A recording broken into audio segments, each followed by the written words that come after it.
Good morning, ladies and gentlemen. My name is Beverly Spencer. I'm a program planner with continuing legal education at the Law Society, and I'm here to welcome you today to our forensic evidence program. Just a couple of brief words before we begin. First of all, thank you very much to the faculty for all of the hard work they put into this program.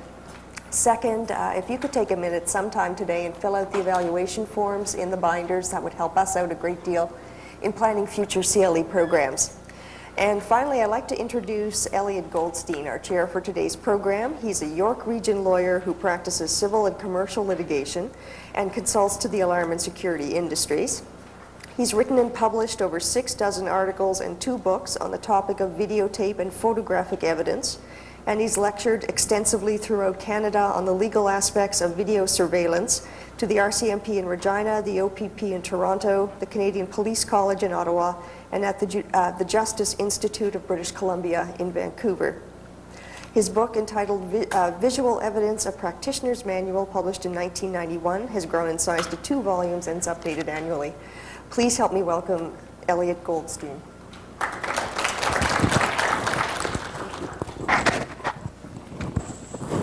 Thank you very much. I'd like to welcome you all here, ladies and gentlemen. Thank you for attending.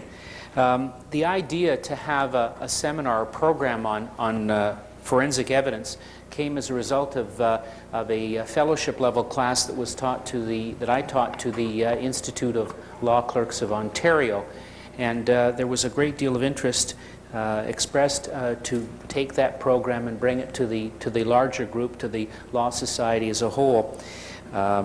The idea of talking about forensic science is not new. There's all sorts of other groups that are involved in forensic science, but this is the first time that the Law Society has had a program that is focusing specifically on forensic science. When I was preparing my presentation for today, I was working pretty hard on it. I work out of my home, and I needed a break, and my wife told me that the children wanted some new toys, because children have a habit of wanting toys. Back inside So what I did was I went with them to a toy store to buy them some toys, and I figured, you know, I'll take a bit of a break from my writing and kind of clear my mind, and maybe I'll get some new ideas when I was, you know, away from it. Sometimes you have to kind of take a step back from your work. Well, I went to a place, a toy store called Toys R Us, and there was a big bin there, and they were advertising these games for children, things that kids could get into. And I came across a fingerprint kit. This is sold at Toys R Us. It says for ages 8 through adult. Okay? And I was immediately interested in, here's forensic science brought to the level of children. Okay? And it says here, you are under arrest. Please come quickly. We don't want any trouble. Now try saying that with a straight face. Welcome to the exciting world of actual police methods for gathering fingerprints. This is being sold at a toy store to 8-year-olds. And the kit comes with everything, with all the inside information. And at the front it says here, take fingerprints using police and FBI methods. And if you're 8 years old, you can do that. Okay? Well, I thought to myself, if they're selling fingerprint kits to 8-year-olds in Toys R Us, it's about time that lawyers should get involved in forensic science. I figured there was definitely a connection there, and given that lawyers and law clerks work together and use forensic methods every day, I thought that it was about time that that was a good way of introducing this topic to you, and to show you that forensic science has become so common in our everyday lives, we take it for granted. And our children are actually even getting into it. You can see I haven't played with the kit yet because my fingers are still clean and there's no smudge marks on the wall, or at least not from me. But my 3.5-year-old has some explaining to do. She got into my stamp pad, which is, you know, an earlier form of fingerprinting. We're very fortunate today to have a very unusual speaker with us. Most of you know that it's quite an honor for someone to say that their son or daughter is a doctor, but to say that you have a specialist, your child is a specialist, is even more unusual. Well, today's guest speaker, our first speaker, is in fact a specialist. He is a very unusual kind of psychiatrist. He is what they call a forensic psychiatrist. And Dr. Peter Collins is the manager of the Forensic Psychiatry Unit at the Behavioral Sciences Section, Investigation Support Bureau of the Ontario Provincial Police. And he serves as a consultant psychiatrist to the Behavioral Sciences and Special Services branch of the Royal Canadian Mounted Police. He's a member of the hostage negotiation team of the Toronto Police Service Emergency Task Force, and he was named as an honorary member of the International Criminal Investigative Analysis Fellowship. He's also been appointed a member of the Interpol Advisory Group. He has a master's in applied criminology from the University of Ottawa, as well as, of course, a medical degree because he's a trained doctor. And he has a postgraduate training, obviously, in psychiatry. His clinical appointment is with the Law and Mental Health Program of the Center for Addiction and Mental Health, the Clark Institute of Psychiatry. He's also an assistant professor with the Department of Psychiatry, the Faculty of Medicine at the University of Toronto. He's an expert on violent crimes and has lectured extensively throughout Canada, the United States, and Europe, and he has provided expert testimony at all levels of court over 450 times. He's also the author, together with others, of a book called The Law of Criminal Harassment and Stalking, which has recently been published by Canada Law Book. My understanding is that this is a picture of Dr. Collins, correct? That's you? On the front cover, in silhouette. Would you please join me in welcoming Dr. Collins? Thank you.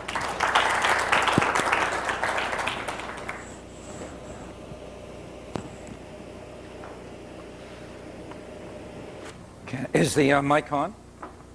Okay. I don't know how to respond to an introduction like that. I didn't bring the book along to plug.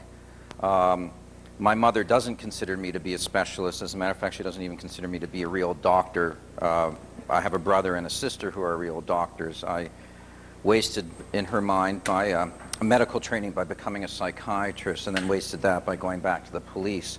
So I'm considered a bit of a black sheep in my Jewish household.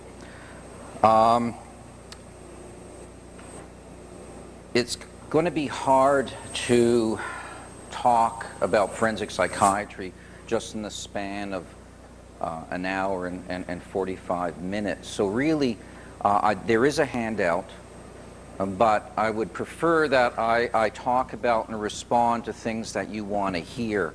And I can start off with the handout, and we can really go in whatever direction you want.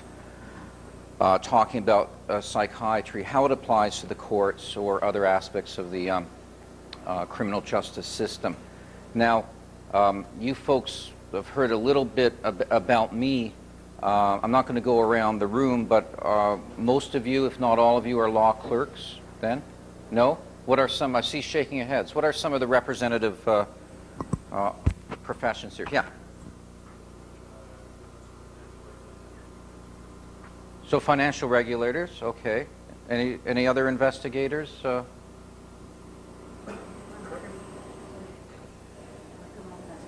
Okay, criminal defense lawyer, great. And? Oh, excellent, okay. Just reading some of your reports or representative reports last night on a case. All right. Well, thank you for having me, and where's my gift? Let's start off with forensic, and maybe we can dim the lights a bit. Since this is talking about forensics per se, we'll start off at the baseline. I'm going to assume people, because of this TV show in the late 70s, always feel that forensic and forensic medicine is just autopsy medicine. And certainly the term forensic is one, by derivation, means the application of science and clinical expertise to legal issues. Now, both law and science theoretically seek the truth, but law's overriding goal is to administer justice based on evidence available at a particular time. Science aims to be objective but has limitations and constraints. Certainly over the last number of years, I have felt that members of the legal profession, actually members of the criminal justice system overall, need to have more basic understandings on what the limitations are for scientific methodology, so they can clinically analyze, or critically analyze, I should say, good science from bad science. Case law, both in Canada and in the U.S., has helped put parameters on this. By the way, if people have questions, I would rather you ask it now as opposed to waiting to the end. And I'm going to leave the talk because it'll be more interesting if we just talk in general. Psychiatry, as Elliott says, is a medical specialty. In this country, unofficially, forensic psychiatry is considered a subspecialty, but it is not as of yet recognized as a subspecialty by the Royal College of Physicians for some strange reason. Right now there is a pitch to have geriatric psychiatrists and forensic psychiatrists recognized as a separate subspecialty within the specialty of psychiatry, the same way that colleagues of mine in the U.S. Essentially are recognized as subspecialists. But it really doesn't pose an issue, because when you come to court, you have to go through a qualification process, and it's going to be determined in court whether or not you are going to be an expert in whatever particular field, forensic psychiatry in general, or certain aspects of forensic psychiatry, whether it be sexual deviance, whether it be eyewitness testimony, what have you. Generally, people who are in forensic psychiatry, their main task as clinical criminologists is to assess and or treat individuals who come into conflict with the law. So we will get calls from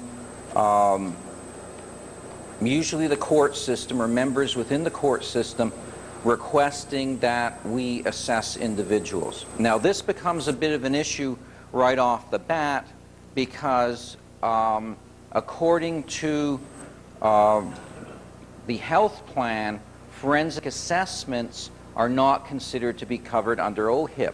But this seems to be a concept that sometimes is very hard for counsel and usually their clients to grasp. Therefore, we at centers like the Clark Institute or the Royal Ottawa Hospital, wherever else there's a forensic center, Queens, Hamilton, we don't get involved in assessing individuals if they are under arrest or presently before the courts. It has to be a referral from someone within the criminal justice system, and whether it be through legal aid or some other way, it's not covered under OHIP. Now, on occasion, family doctors will try and refer patients who, let's say, legitimately come in distress because they have been arrested and they need to be assessed and perhaps be treated, and they'll try and make referrals to forensic psychiatrists. And again, once someone has been entered into an aspect of the criminal justice system, they're under arrest, they won't at the Clark Institute take referrals from family physicians either. It has to come through the lawyer. And there's another reason for that as well. Sometimes counsel does not want their client to be assessed for a variety of reasons, and therefore they don't want a family practitioner to send their client to see a medical practitioner. Is that clear? Okay.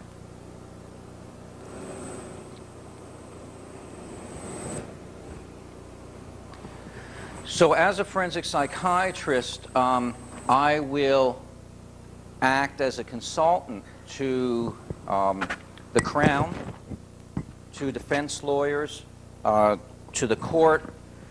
There are times in which a judge will ask me to appear as an expert, sort of as an amicus curiae. They will get involved in civil cases, something that I don't do all that often. Many forensic psychiatrists are involved in cases in which individuals are certified under the Mental Health Act of Ontario. With the certification process is such that any physician, not just a psychiatrist, but any physician can, after an evaluation, and this is important because sometimes doctors forget, yeah, you have to see the patient in order to, one, make a diagnosis and two, certify them. But they can, on a Form 1 under the Mental Health Act, civilly commit or have someone civilly committed for observation over a 72-hour period. After that 72 hours, first of all, a physician or a psychiatrist who fills out the form, if that person is taken to an emergency room, there is nothing to say that that emergency room or the physician who then is on the receiving end is duty-bound to automatically admit that patient. There have been times when I have looked at certificates and felt that the person was not certifiable under the Mental Health Act, even though I was on the receiving end of that patient in the emergency room, and have essentially said that, no, I don't believe you're certifiable, and either we can admit you into hospital or we come up with some other plan. So it's not written in stone.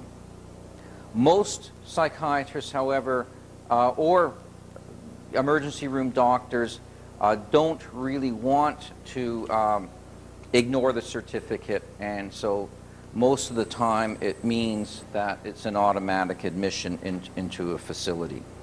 The only time now, because I don't do much clinical work, is that in my role with the emergency task force of the Toronto Police Service on the negotiation team, probably about twice a month, sometimes upwards to 3 times a month, I am called in to deal with or to assist the police in dealing with an individual who probably has a major mental illness, but sometimes not. Sometimes they're personality disordered.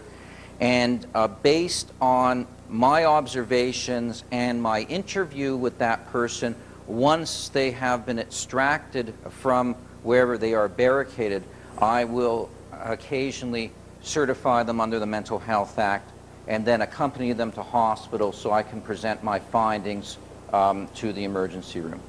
Is that a question?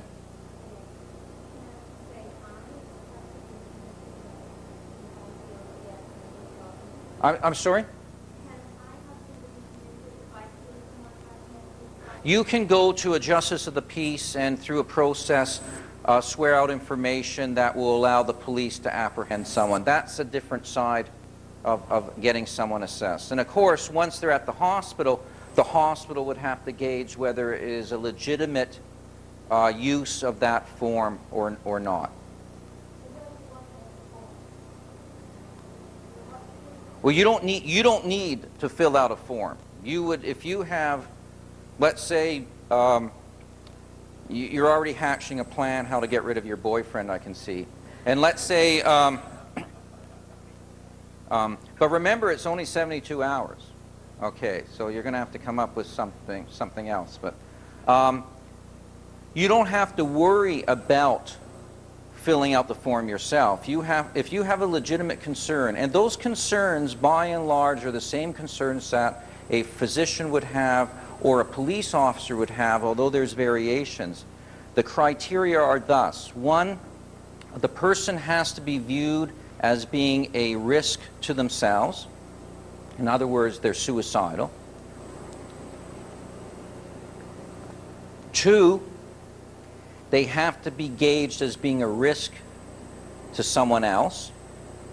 So potentially they can do harm to others.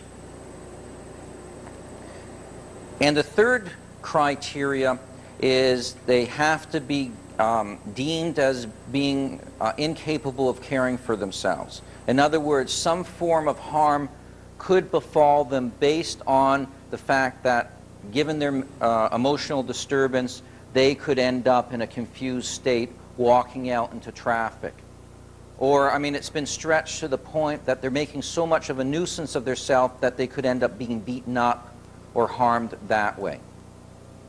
Now, of course, the other proviso is they have to have a mental illness or felt to have a mental illness. And this is where it becomes problematic. Sometimes. Because not all people who are emotionally disturbed, or let's put it this way, yeah, I guess not all people who are emotionally disturbed are necessarily mentally ill. Okay. It took me a number of years, but I finally got the Toronto Police Service to stop calling individuals over the radio MI for a couple of reasons. One, to me and my colleagues in medicine, MI has a different meaning. MI is short form for myocardial infarction. So when you, I mean, this is the way we were trained in medical school, trained in internship, trained in residency. So I have an automatic reflex in my brain that if someone says the term MI, I think heart attack. Whereas the police officer, when they present the patient, is thinking that they're mentally ill. Plus, some people argue that the term mental illness is pejorative. I don't really see that. But I also think the term mental illness is confusing because, as I said, not all individuals who present as emotionally disturbed to police are necessarily suffering from major mental illnesses. Now, they need attention and they may need help, but they're not, quote, mentally ill. Under certification, I have gone as far as, I have to be careful because this is being taped, so the vignettes that I tell, I'm going to have to... I once had a situation where a guy was a known rapist. He was being assessed at the Clark Institute. He was wanted for rape in the state of Utah. He was a Toronto boy who went down there and was engaged in a number of forcible sexual contacts as well as date rape. But it was a return of, I think, 200 miles a radius. So once he was 200 miles out of Utah, they weren't interested in bringing him back.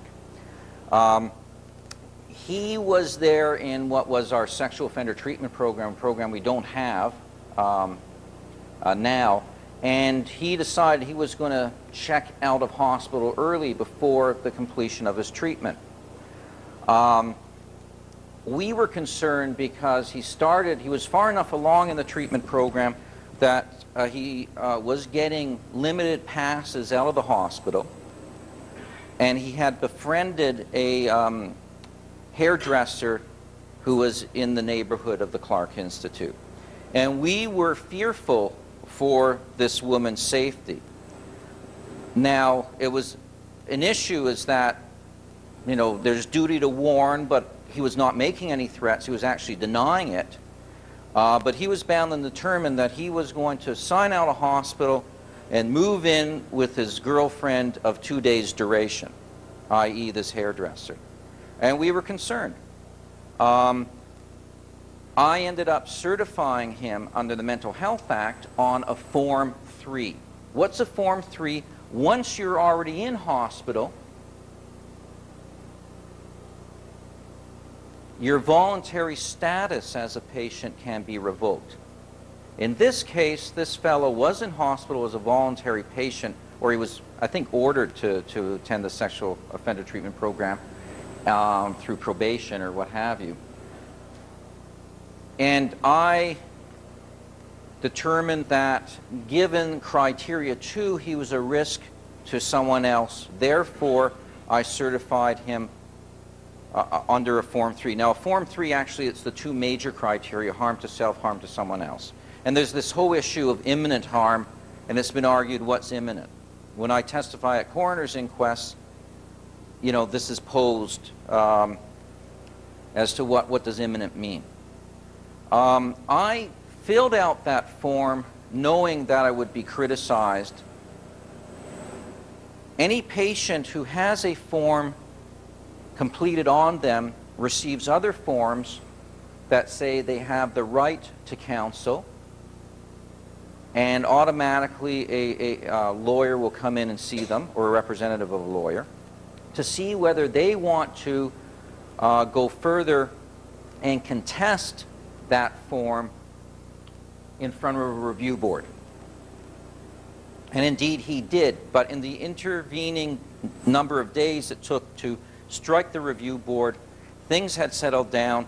His girlfriend found out that he wasn't working in the computer store around the corner. Indeed, he was a patient at the Clark, and that doesn't go over very large at the beginning of relationships. And so on one hand, the review board said, he's not mentally ill, you really shouldn't have filled out the form. On the other hand, they said, we knew your back was against the wall and we can understand why you did it. After the Form 3 is good for 2 weeks. If a person still is deemed to be a risk to themselves, risk to someone else, given their psychiatric disorder, a Form 4 is then filled out, and there are reviews automatically after that. Yes? Sorry, I just want to get back to the certain things with respect to forensic assessments. Yeah. First of all, I have a number of YO as clients, and my understanding is that assessments or personality disorders, that kind of stuff, can't really be assessed effectively below age 16. Well, actually, personality disorders, excellent question. There are 12 different types of personality disorders. Everyone in this room has a personality. By the time we leave adolescence, our personality is hardwired. Diagnostically, we are told professionally that we cannot diagnose someone as a personality disorder until they have departed adolescence. So we're looking at least a cutoff age of 18. Now, there are certain personality disorders like the antisocial personality disorder, which to truly fulfill the criteria for that disorder, you have to have, before age 15, what's known as a conduct disorder. Not all conduct disorders go on to be antisocial personality disorders, but if you are a purist, all antisocial personality disorders have at least had a conduct disorder. That's not always the case. And we get around by saying they have either antisocial traits or adult onset of it. But it's correct in saying that now I'm not an expert. I do the occasional YO case very rarely. I'm not an expert in that area, but I can tell you that we can't. It's unfair to call someone or label someone during the turbulence of adolescence a personality disorder when perhaps they may not be. So, for example, I had a 2-year-old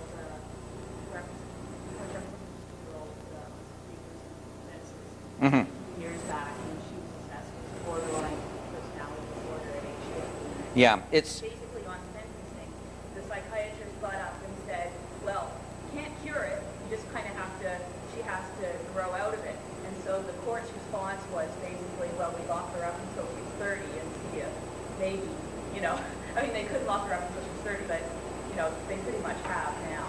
And see, the issue is someone can show borderline traits, and you can be convinced that indeed they are going to be borderline, right, because they're pretty obvious. it's pretty obvious with this kid that Yeah. she did have some serious problems. Yeah, Yeah.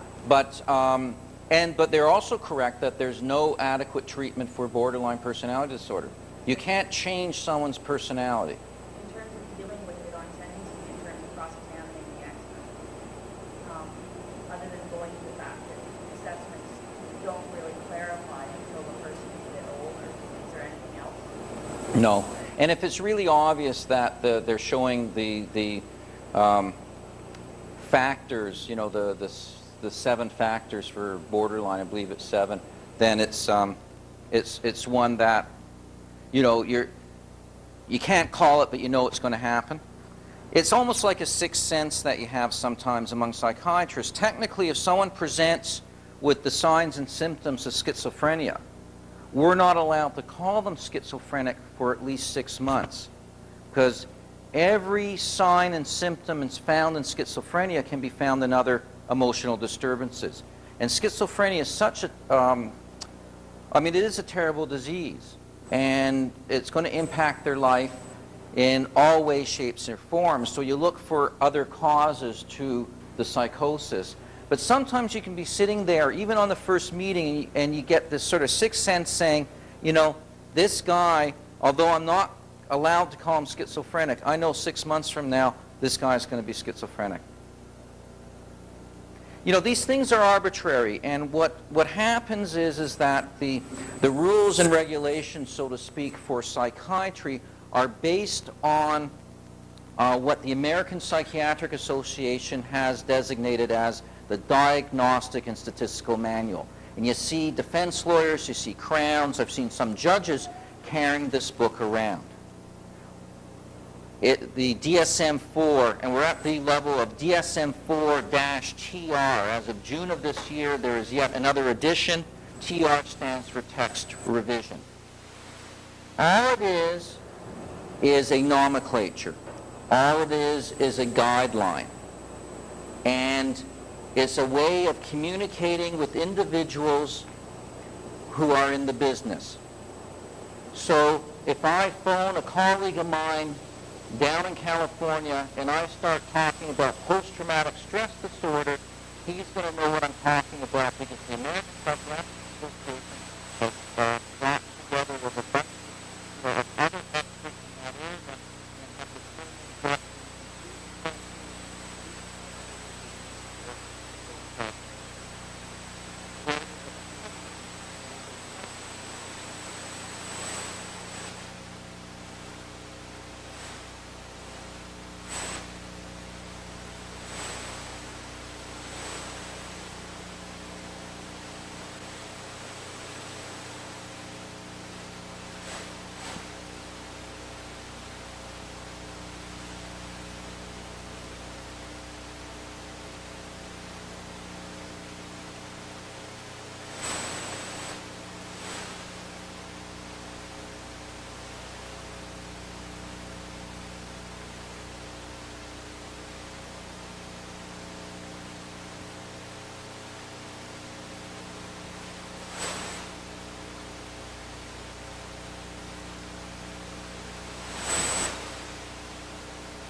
there is what's called the dissociative identity disorder. It used to be called multiple personality disorder. There is absolutely no such thing as a multiple personality disorder. No such thing. Yet, according to the American Psychiatric Association, there is. I've yet to meet, I mean, when I was trained at McMaster University, when I went through my training at University of Toronto, postgraduate psychiatry, we were always told, this is bullshit, there's no such thing. There's a political aspect to these diagnoses entering diagnostic criteria as well, these books.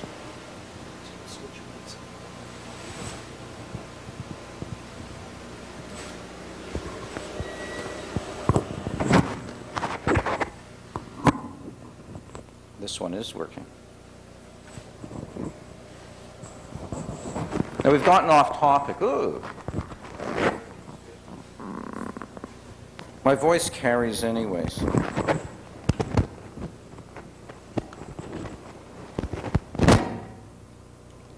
I don't know how I'm going to hook it on with this. All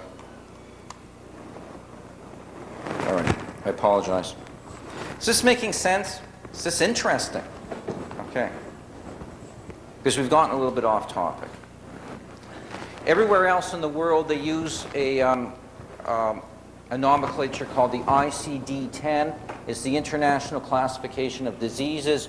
All diseases, whether it be epilepsy, cancer, connective tissue diseases, what have you, are in that book, including psychiatric disorders.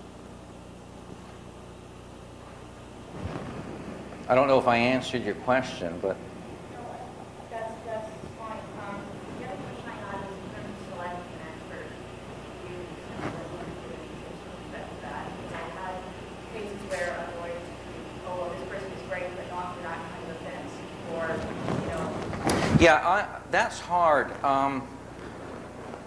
What I do, let's say yesterday I got a call, or 2 days ago I got a call from a federal crown who said, we have this case, could you be our expert? I said, tell me about your case. And they told me, and I said, no, you don't want me, you want so-and-so, because he's like the leading expert in this country in that particular issue. Now, regardless whether it's a defense lawyer calling or a crown calling, I think there sometimes are matches, better matches. And there are certain cases that I feel uncomfortable about taking myself because I don't feel I have that expertise, even though I may have on 1 or 2 occasions given testimony on it. What I try and do is match up the person with, you know, the individual, or the lawyer with the individual in my field who has the most expertise in that area. It's sometimes hard. I mean, you do go to colleagues, but there end up being favorites. And sometimes I'll be called by the Crown who says, oh, the defense lawyer's this, and we don't know whether we're going to have psychiatric evidence or not. I can say, well, if it's that lawyer, this is the 2 psychiatrists he always uses. And then we know within our own sort of community who is either a Crown hack or a defense hack. And there are usually more defense hacks out there. I'm on camera, so I better shut up. And then there are, let's say, people who do both sides. The best thing to do is really phone a forensic psychiatrist who you may have used and say, you know, who would you recommend? And they should be humble enough to give out names, and then at the end you could say, you know, is this something you could do? So I get phone calls like that weekly. Now there is a list through your bar association of, you know, experts, but when I look at some of the psychiatrists that are on the list there, I mean, they're the dog breakfasts of my profession. I'm embarrassed by my own profession anyway. When I go to parties, I tell people I'm a dermatologist, which has gotten me into other problems as well. But I'm good at rashes. Other questions before we go on? How frequently do I? I don't testify a lot for defense now anyway, because of the way my career has gone, whereas I'm involved more in criminal investigative analysis. That's what I'm trying to understand. Are you actually employed by the OPP? I'm on permanent, yeah, I'm employed by the OPP. Now, the OPP love it when I testify for the defense. The only thing in my agreement in working with them is that I won't testify in OPP cases. But it doesn't seem to bother anyone else if I show up for the defense. No, I was just curious, given your role. No, and I actually, I like to, I mean, I almost in a sense, I'll do defense cases, but probably for every 10 defense assessments I do, I may be called once. Because what happens is that the Crown gets the letter saying, oh, it's Collins, we know Collins, so if he's saying this, then okay, and I never end up in court. Well, that's what I'm thinking. If I can call a psychiatrist for the OPP, say that's so about activities, I mean, it's going to carry far more weight with the crowd than beneficial. If it's beneficial, because it doesn't matter. Yeah, because it doesn't matter who calls me, my opinion's still going to be the same. Unfortunately, there are members of my profession who get caught up in the adversarial system. We're supposed to be there to advise, not to be advocates, and so I don't see myself as being on one side or the other side or what have you. I'm there to educate the court. There's a certain appeal to the concept of saying, my expert is the psychiatrist from the OPP who supports my position. Yeah, and Like Crown's more rely on what you say as opposed to the individuals from the dog and breakfast of your profession. yeah, and that's why I get calls from defense lawyers. And really, the rate limiting step for me is time, more than anything else. However, if I get a call, and if I can't help you, I have at least 4 or 5 or 6 people who I know, who I trust, who can help you. So I mean, I end up doing more referrals than anything else.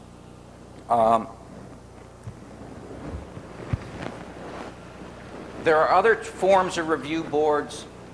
I actually used to sit on one, and that was what used to be called the Lieutenant Governor's Review Board, and is now the Ontario Review Board. And that's for a different concept. That's to hear cases of individuals who have been found by the courts to be not guilty by reason of insanity, was the old term. Since the early 90s, it's now not criminally responsible. And we can talk about that in a moment. Forensic psychiatrists work in the correctional system. A good proportion of them work in the correctional system assessing and treating individuals who are being housed either provincially or federally. Now, the ones who are being housed provincially, I will sometimes go in for defense or for the Crown and interview someone who's awaiting trial. And if I find out they're being treated by a psychiatrist, I'll get them to sign a form under the Mental Health Act, a Form 14, allowing me to talk to that, or allowing that psychiatrist to talk to me. However, when I do talk to the psychiatrists in the correctional settings, all they're going to tell me are diagnostic issues and treatment issues, because my colleagues in the correctional settings are not there to assess or find out about, you know, the events that led up to the arrest and housing of that person in that setting. So if they're on remand and a psychiatrist sees them, the psychiatrist is not there to gain information as to what their mental state was prior to, you know, at the time that they perpetrated the alleged act. But they do serve a purpose by treating people, and as we all know, there is a high proportion of people who are in correctional settings awaiting trial who shouldn't be in correctional settings. They really should be in hospitals because they have major mental illnesses. They have serious psychiatric disorders. I'm probably the only one in Canada, or I've been told I'm the only one in Canada that does work full-time for the police. People think that I do profiling. I'm not a profiler. I get calls from students weekly wanting to be profilers. That seems to be the flavor of the month given these TV shows. I'm involved in the profiling community in training profilers in the United States, Canada, and Europe. But I'm the shrink to the profilers. I'm not a profiler myself. Profiling is a lay term for criminal investigative analysis. Between, it was an investigative aid that was developed by the FBI, mainly the FBI in the late 70s and early 80s. Between 1984 and 1991, the FBI were involved in training law enforcement officers, mostly from state agencies, as opposed to municipal forces. They did initially train municipal police, but found that there's some problems with it, a number of problems with that. And they had 36 people over that period between 84 and 91 go through an 11-month program down at Quantico at the FBI Academy to learn to be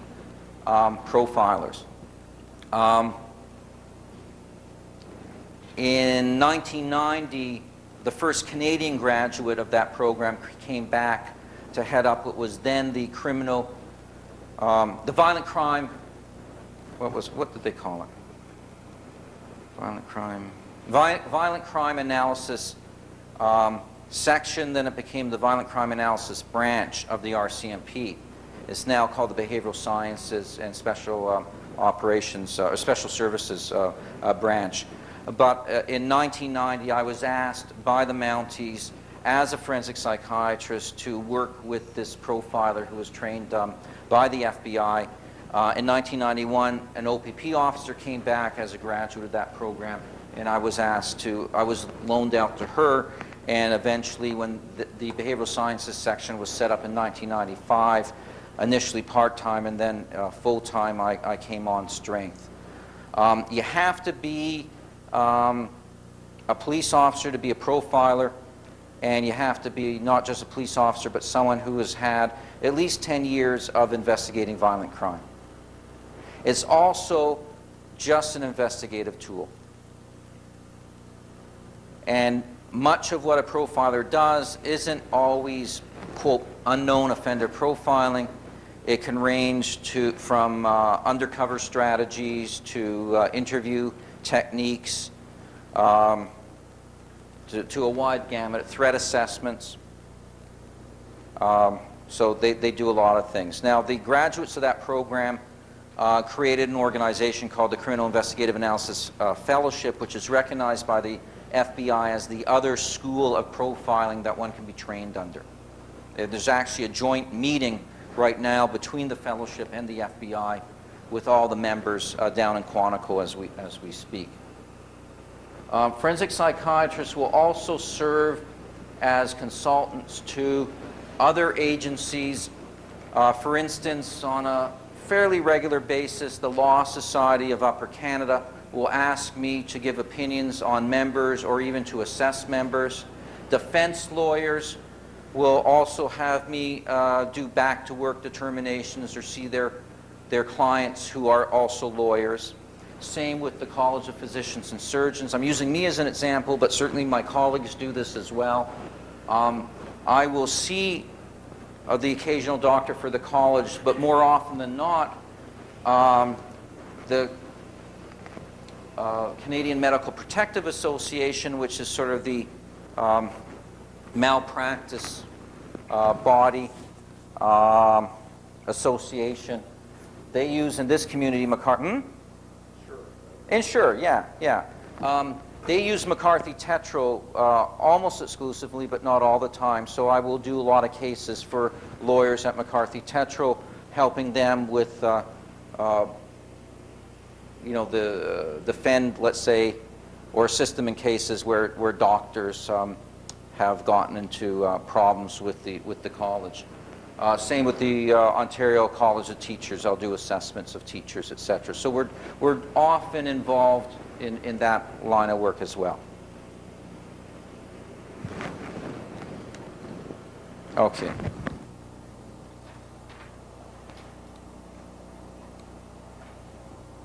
Let's shoot ahead.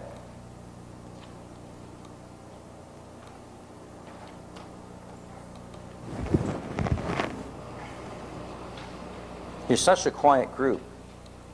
Is this what you want to hear? Should I go home, or are there burning issues to talk about before I... Anything you really want to know?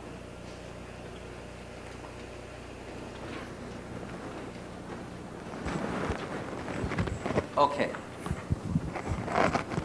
Insanity is a problematic term because it's a lay term.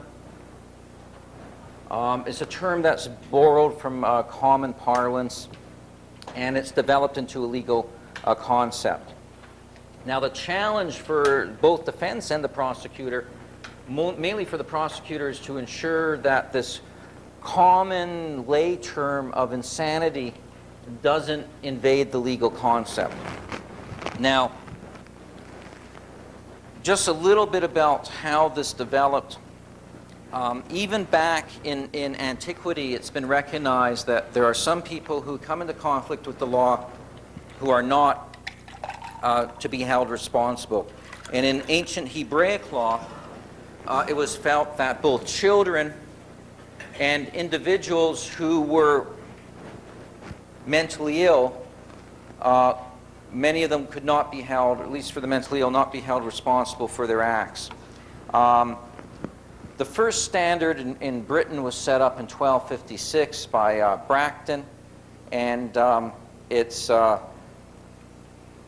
he sort of said that some of these people are not that far above wild animals or wild brutes. Bracton also came up with this concept of the codification of British law, talking about actus reus, sort of the physical element, and mens reus, the mental element, and how both have to be present. Prior to Macnaghten, Daniel Macnaghten was the fellow, we'll discuss him in a sec, but in the 1800s, between about 1800 to the 1850s, there were 10 attempts on the lives of either the king or queen or senior members of parliament and the prime minister. And some of these people were clearly emotionally disturbed. They either, in analysis, had delusional disorders or they were schizophrenic. And so over the years, there were a number of standards and tests that were developed in British law. Now, Queen Victoria was not really pleased over this case in 1843. Daniel Macnaghten was a gentleman who lived in Scotland who developed a complex delusional belief that the British government was interfering with his life. They were following him. They were persecuting him. They were extracting things from his mind. And he traveled down to London in order to kill the Prime Minister, but killed by mistake Prime Minister Peel's secretary, Edward Drummond. Macnaghten, there were 9 medical experts that testified at his trial, all of whom said he was insane. Perhaps I should go back a step. Do people know what I mean when I talk about a delusion? Do you know what a delusion is? I mean, you use it as a lay term. A delusion is a fixed form idea which is inconsistent with a person's cultural or subcultural background. So, being Jewish, I may have certain ideas, certain beliefs that may be perceived as odd by non-Jews, but it's still part of a larger subculture or cultural background that I come from.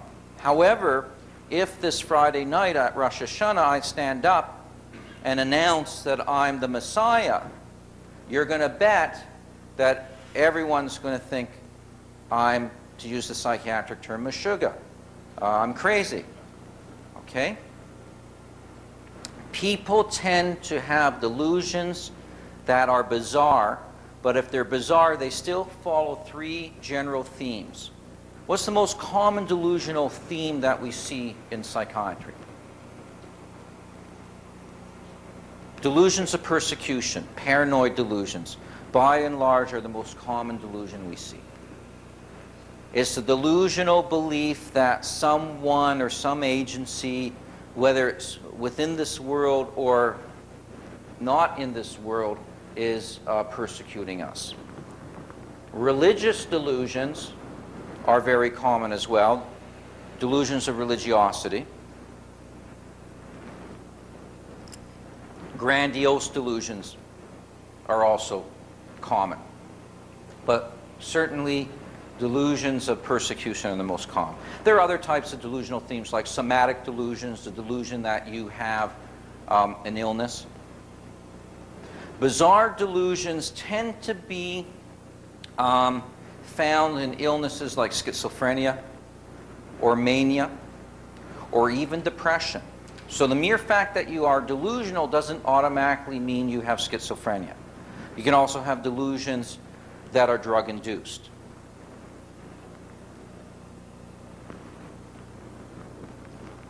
There are non-bizarre delusions that we see in forensic psychiatry as well.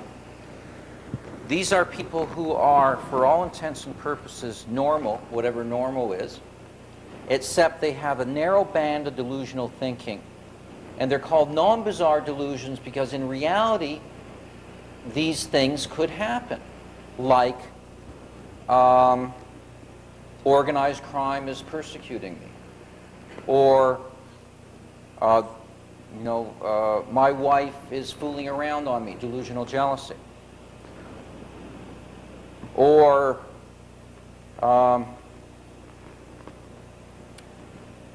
to think. The high school principal, who I've only met once, is really in love with me. So erotomania. So these are called non-bizarre because in reality these things could happen. I've actually on 2 occasions have assessed people who were felt by family members or colleagues to be paranoid, and indeed they were being harassed by organized crime. So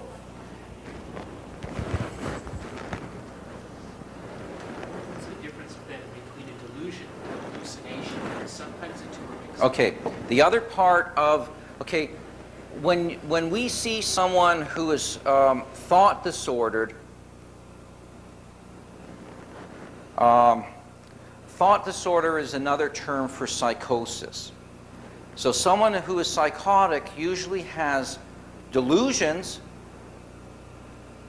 and most of the time, but not always, will have hallucinations. Hallucinations are perceptual abnormalities that affect one of the spheres. And the most common hallucination we see in psychiatry is, what's the most common hallucination? Voices, auditory hallucinations, followed by visual hallucinations. But we can have tactile hallucinations, olfactory hallucinations, smelling things that aren't there. Had a secretary at the Clark who used to type old, O-L-D, factory hallucinations. She didn't last long. And gustatory hallucinations, tasting things that aren't there. And usually the things they smell and taste and feel are unpleasant. Now, you don't have to be schizophrenic to have hallucinations. There are other psychiatric and neurological disorders, or even withdrawal states, let's say from alcohol, that one can experience visual and auditory hallucinations. But it's seen in disorders of thoughts. And that's important when you consider this whole concept of insanity.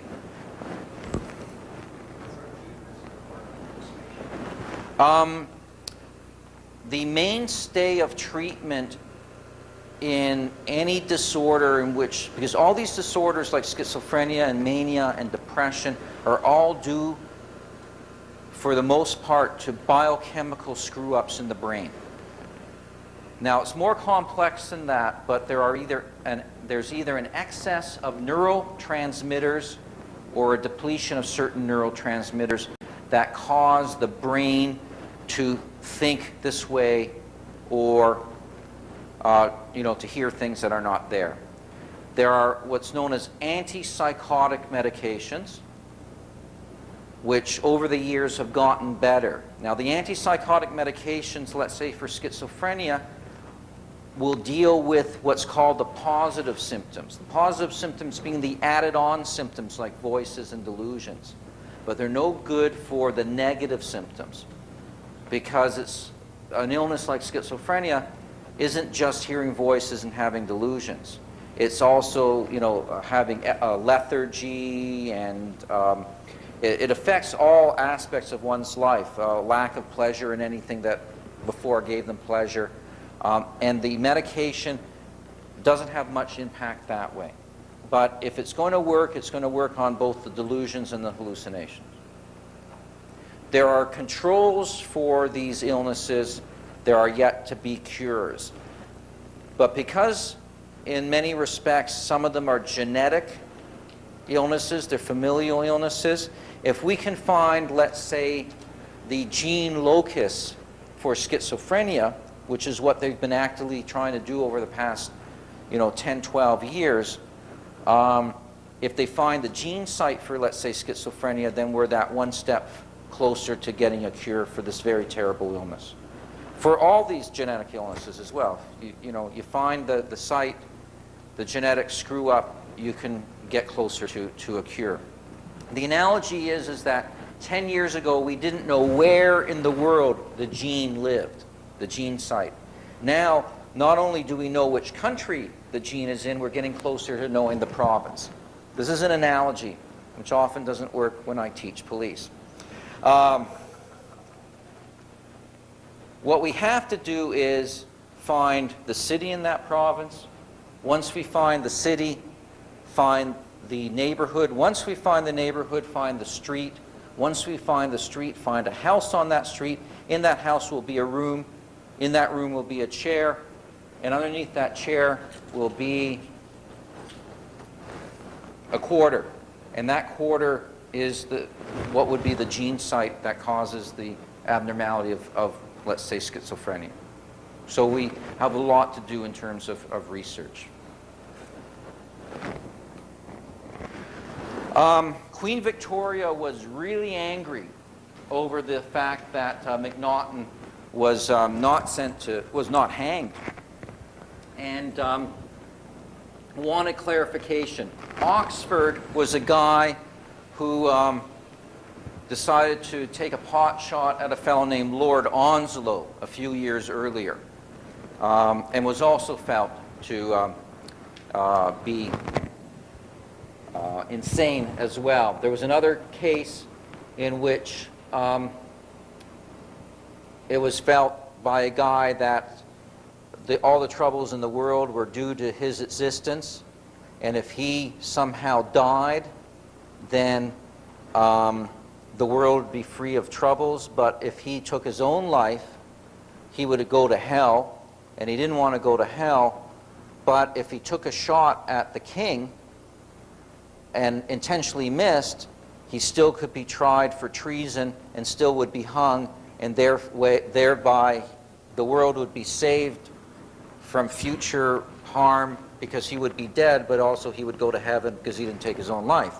Well, when he did take the pot shot at the king and he went to trial, he was also found to be insane, given that explanation. And the Queen wasn't too pleased about that. So there are a whole bunch of cases within a very short period of time.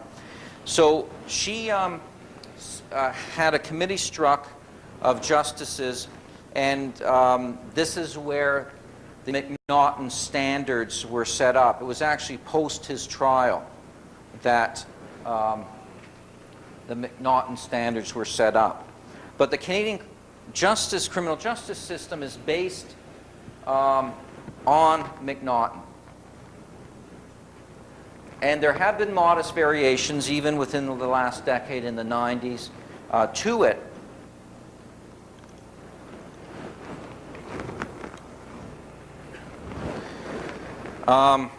Generally, no person is criminally responsible for an act committed or an omission made while suffering from a mental disorder that rendered that person incapable of appreciating the nature and quality of the act or omission, or knowing that it was wrong. Now, over the years, the legal profession has struggled with what is mental disorder. What does appreciate mean? What is wrong? And the problem is that the difficulty sometimes is we as psychiatrists will go and we have a psychiatric opinion, but it has to be expressed as to what the law is. Every person is, do you want to take a break? People want to take 5 minutes just to stretch? Why don't we do that? We're going to have a coffee break in a half hour anyway. Why don't we take a 5-minute? Okay? Stretch. Meet your neighbor.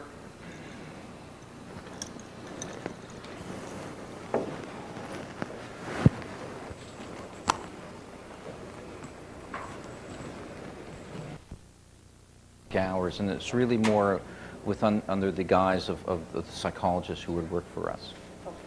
Okay. Yeah, I can address some things, but okay.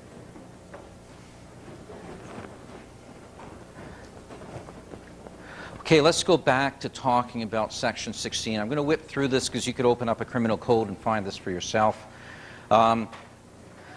Every person is presumed not to suffer from a mental disorder so as to be exempt from criminal responsibility by virtue of subsection until it's proved on a balance of probabilities. And the burden of proof that an accused was suffering from a mental disorder so as to exempt them is the responsibility of the party that raises the issue. Now, the criminal code defines mental disorder in a rather circuitous manner.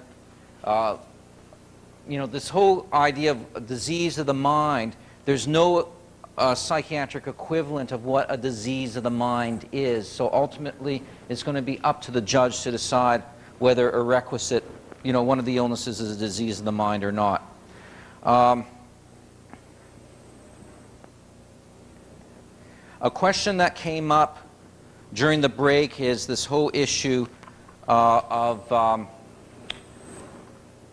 whether someone, well, who asked the question? I'll put you on, not on the spot, but you asked the question about, what, it was you, wasn't it? Yeah. Whether someone has mental illness and commits one crime and ends up It depends on what their mental state was at the time. Now, the vast majority of people who have psychiatric illnesses, who are perpetrators of violent acts, and I'm going to stop there because there's this lay perception that if you have a psychiatric illness, you're automatically dangerous.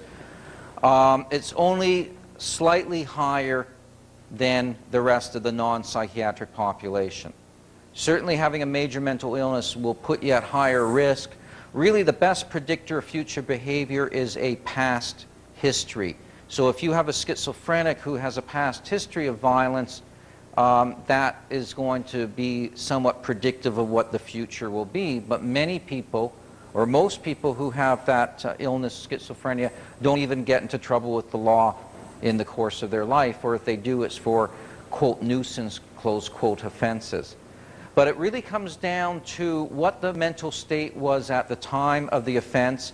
A person could be schizophrenic, have delusions, have hallucinations, but if they knew what they were doing at the time, if they could appreciate the nature and quality of their act, what the consequences would be if they carried through the act, and this whole concept of wrongness, morally wrong, has legally wrong, and now by case law they have to know legally or morally wrong.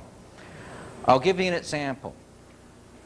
I had a case a couple years ago of a guy who had a serious depressive illness.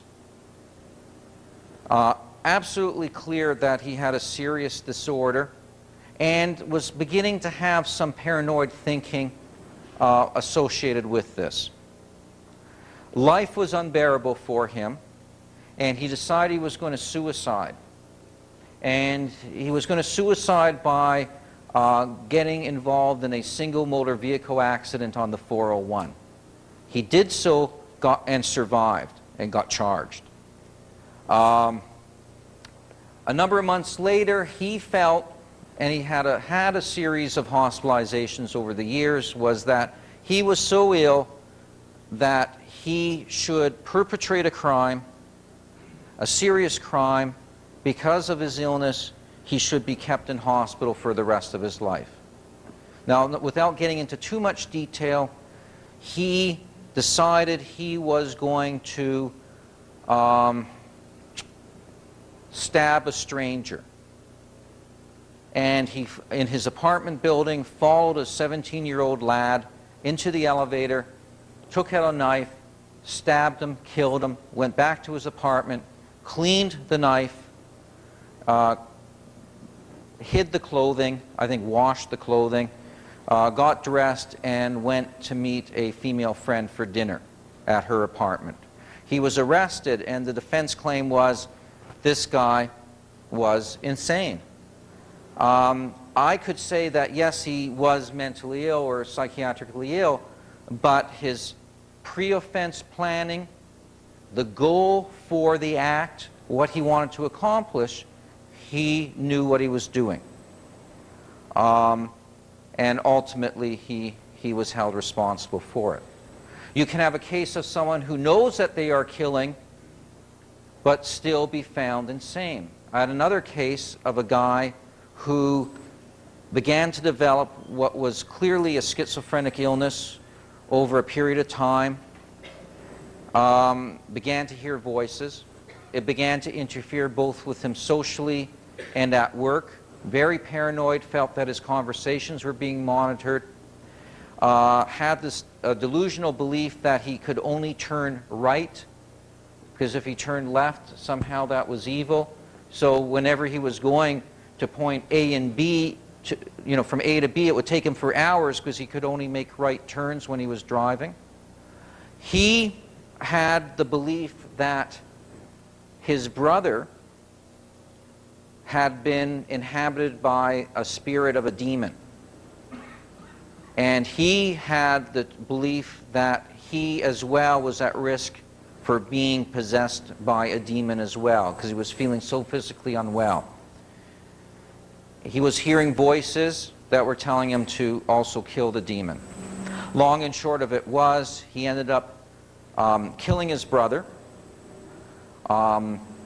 disarticulating the body, and even with the head that was removed from the body, sewing up the lips because he could still hear voices from the decapitated head. When I saw him, it was a number of months down the road, and I could clearly tell the Crown wanted me to go in. When I went in to examine him, interestingly enough, I believe that the defense lawyer decided that they would use me as, I would just be the one psychiatrist, but I think just to cover bases, he got another psychiatrist later on. Both of us independently felt the same thing. This fellow met, from a psychiatric perspective, the criteria for Section 16. He was not killing his brother. He was killing, his brother in his mind was already dead. He was killing the demon that was possessing his brother's body. And what was devastating is that he responded well to medication, and he was so devastated by what he had done, because he and his brother were actually quite close. Yes?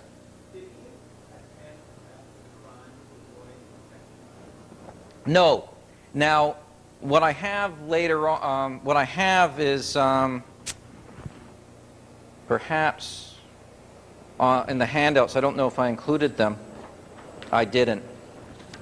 We have a list for investigators as to, because like anything else in psychiatry, some people like to malinger mental illness. And there are tips that we give investigators as to whether a Section 16 is a true blue Section 16 or not, because sometimes people will try and appear to be insane, and usually their concept of insanity is from TV or the movies, so within short order we can tell. But pre-offense behavior and post-offense behavior is important. It was a family member who came over and discovered it. He, after the crime, went to church, and that's how he was arrested, he caused a disturbance in a church. When the congregation stood up, he would sit down. When the congregation sat down, he would stand up, and then ended up climbing on the roof of the church, was taken to, this is how it happened, was taken to a hospital and by the police, but absconded from the hospital. So a Form 9 under the Mental Health Act was put out, and the police went to his house to bring him back to hospital, and this is when they discovered the crime scene. So there was no attempt to either clean up or hide or do anything. And that's sometimes what you see. Even crime scenes, crime scene determination. Sometimes I'm asked to come in with the police and look at a crime scene. Some crime scenes are so disorganized you wonder what the mental state was of that person. Now, you can't call it insanity based on crime scene analysis, but it's one other tip, an organized versus a disorganized crime scene. May be indicative of, let's say, disordered thinking. But pre-offense behavior, post-offense behavior, what witnesses saw them acting before the event, how they were acting after the event, what they tried to do to cover up or not cover up. These are all things that one has to figure out, because you're being asked to do something that's difficult, which is gauge someone's mental health or mental state at the time of a particular act. And that may be a number of months down the road. And of course, after a couple of months, they may interpret things differently. So you have to go to witness statements. You have to go to family members. You have to talk to others. For me, the best time to be called into a case is when I get a call from the police to say, hey, we got a... The last one was a woman, not in this community, who killed her 10-year-old daughter. And they said, we're concerned. This is such a bizarre crime. Can you drive down tonight and interview her, because we don't know whether we should even sit and talk with and interview her, because we're wondering what's going on. I came down, and she was advised not to talk, and I'm not criticizing this advice. She was advised not to talk about the offense by her lawyer.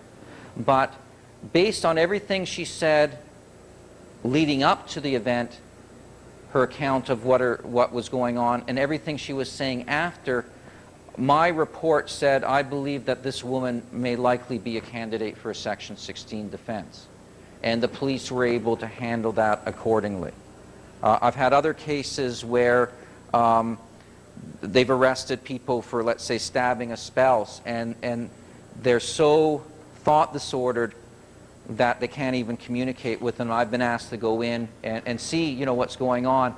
I would say the majority of cases that I'm called in right after the act, the person in my mind has been a candidate for a Section 16 defense, and that's what's happened. Now, once I get involved at that level, I recommend a full forensic psychiatric assessment, and I'm not involved anymore, because it should be an independent psychiatric assessment. And if I've been called in by the police, even though my opinion may be helpful for the defense, I'm now out of the picture. It's going to be other psychiatrists. I may be called to court, I may not. Yeah? Can an individual who suffered a brain injury, neurologic damage or something, or whatever, be considered to have a mental disorder? You mean a disease of the mind? Yeah, under the law. You have somebody who's got their head whacked and they, one, become aggressive, two, because they become more sexually aggressive, because of the frontal lobe injury or whatever. Right.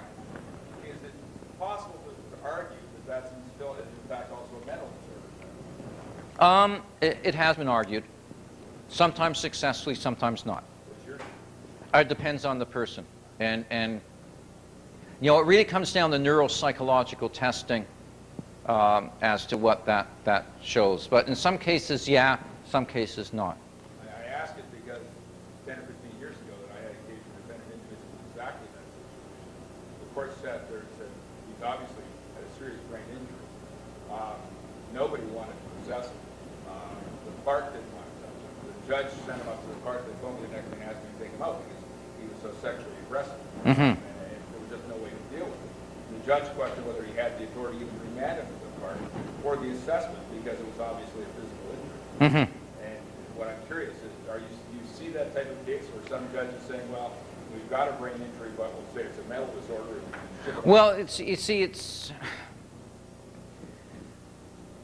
we've had a couple of cases like those at Met-Fors, and we know that it's an organic disorder or a psychiatric disorder that has a medical cause.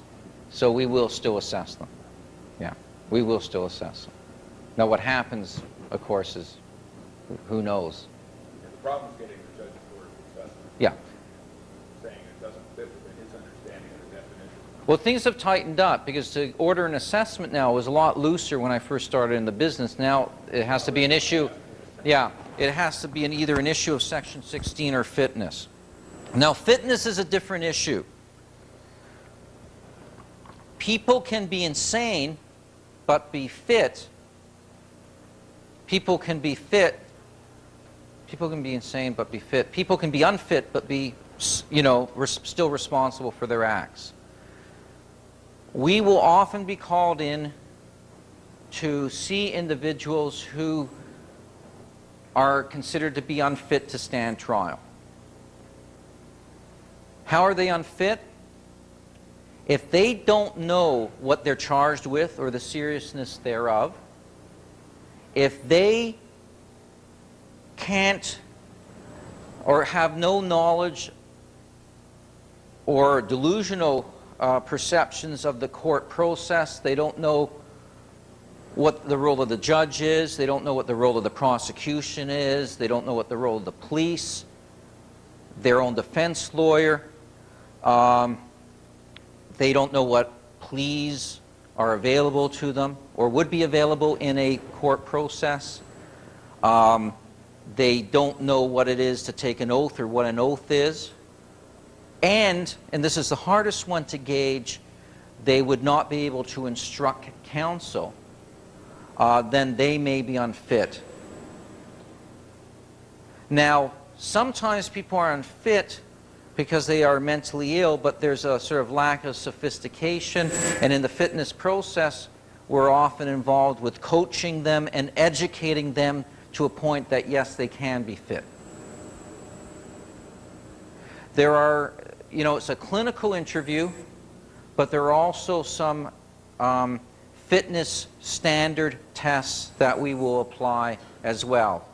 Probably the best one is the one that was developed by the BC Forensic Group, obviously out in British Columbia. But there are other ones in which you will sit down with the person with a diagram of the courtroom and have them explain where do people sit and what do they do. Now, there are other problems. Sometimes you can have a person who knows what they're charged with, know who the officers of the court are, but feel that there's a conspiracy, that the judge and the defense lawyer and the Crown are being paid by the mafia to, you know, put me away in jail. In that sense, you know, how can they get a fair trial if we would consider them to be unfit? And there can be treatment orders from the court to treat these people in order to get them fit.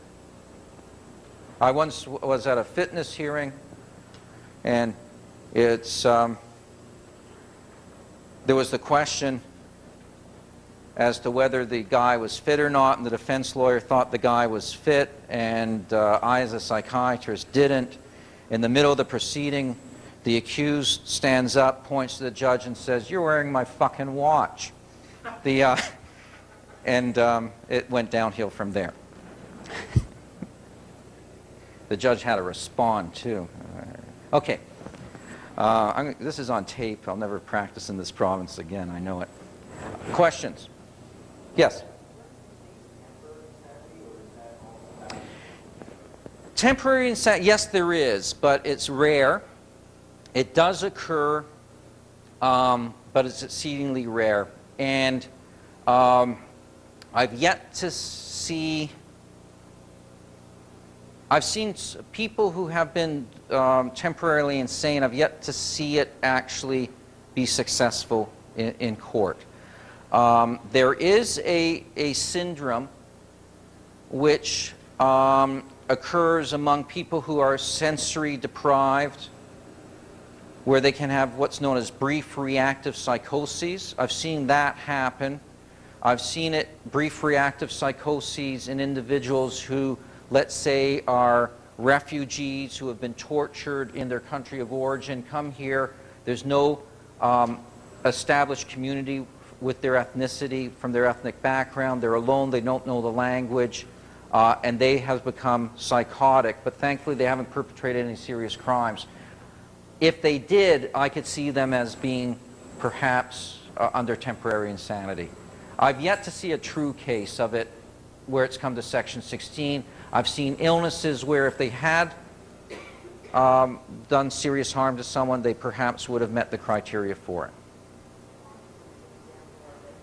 Automatism, I mean, it's it's rare. I mean, automatism is a phenomenon of defense lawyers. You know, I've very rarely have seen it. When the one that I have actually a true automatism for sleepwalking was a case that I was asked to advise the defense on in the Northwest Territories. But it's now, all of a sudden, it's become the flavor of the month. I got a call from British Columbia about 4 months ago, a guy who ran over his estranged wife and boyfriend in the pickup truck. He drove by them, was pissed off that they were together on the highway there out in that rural part of northern British Columbia, drove for about 10 kilometers, turned around, came back, and ran them both over. And then came home, phoned some relatives, said that life is over for him, he's going to commit suicide.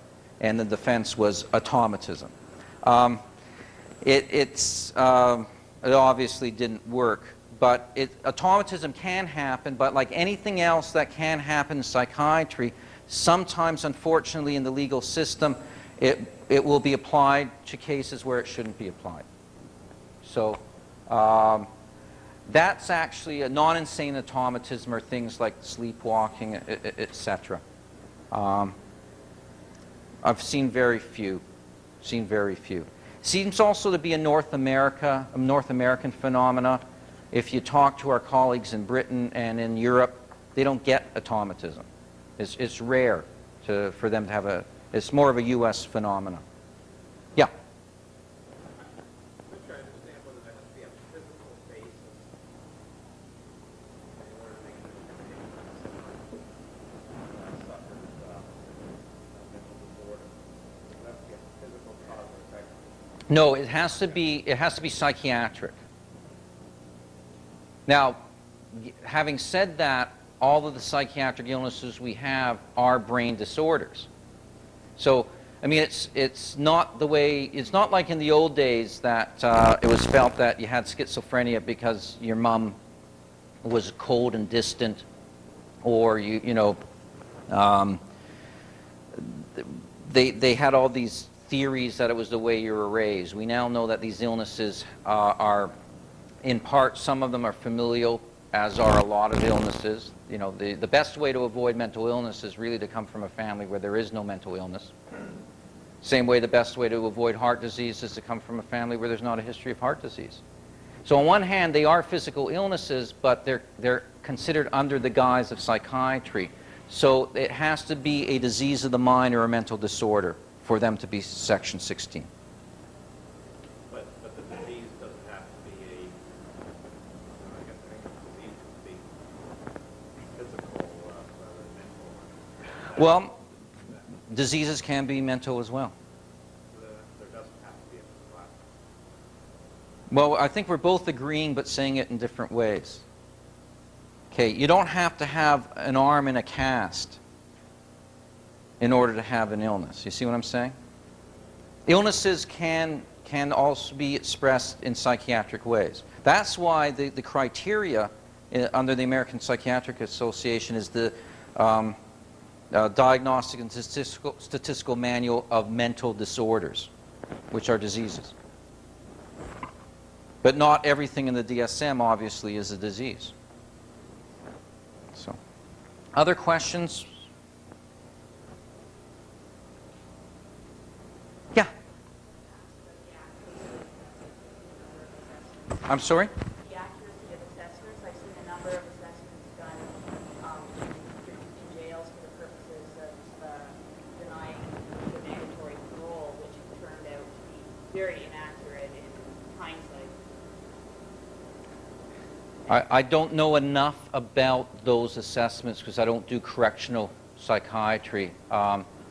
So I can't answer because I don't know what tools. In general, about the accuracy of assessments, how much they might have wanted to speak. Well, it depends on what you're assessing, and Assessing future potential for crime. It depends what tools you use. Now, if it's a clinical assessment, what we use now are actuarial assessment tools, which are highly predictive of future behavior.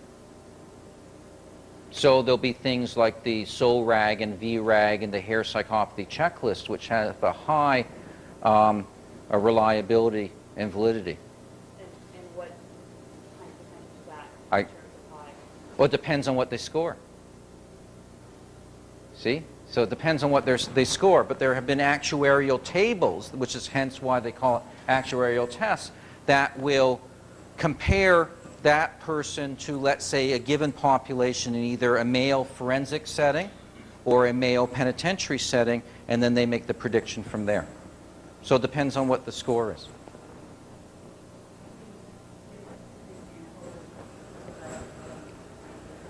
No, because I'd have to see a full assessment, see what the scores are, what the information is, where they fit within the, what tool is being used, what 20 characteristics within the hair psychopathy checklist, which is quite a reliable test, revised, they do, where they score, and then look at the tables. So I can't just pull it out of my head. Little tables that come with the scoring of the test.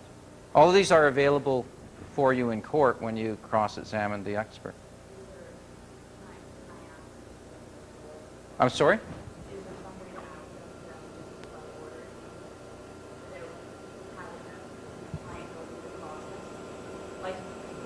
Well, no. I mean, it's like saying, can I see the x-ray without having the client have the x-ray? No, just find out how the test works. Pick up a radiology textbook.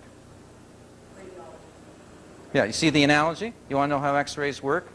Get a radiology textbook.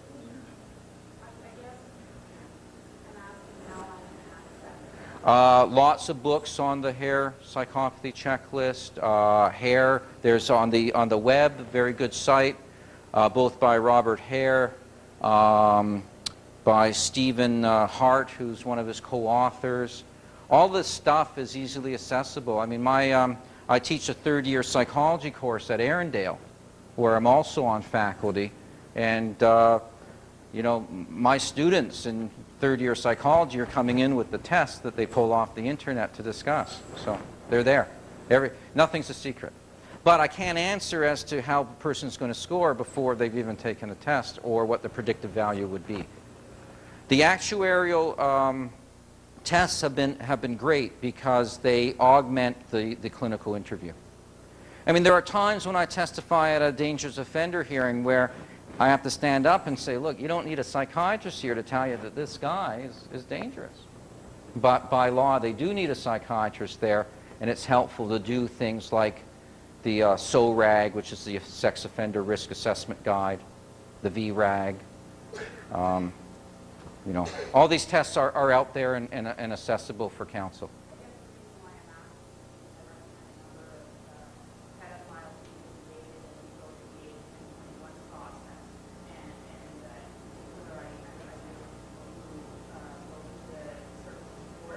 Yeah.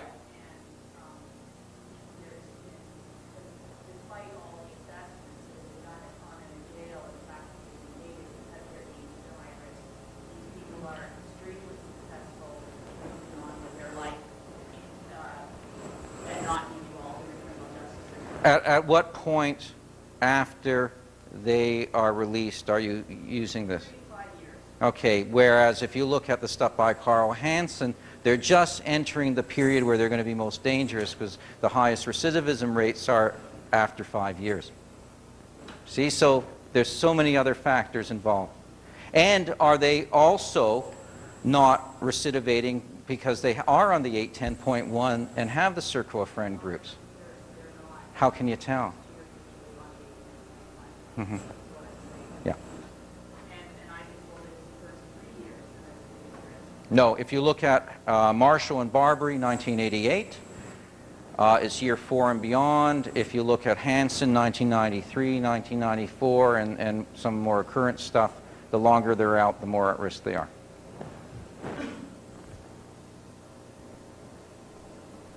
I'm a believer in 810.1s and 810.2s. I think they're very useful. And I've been told by patients how useful they are.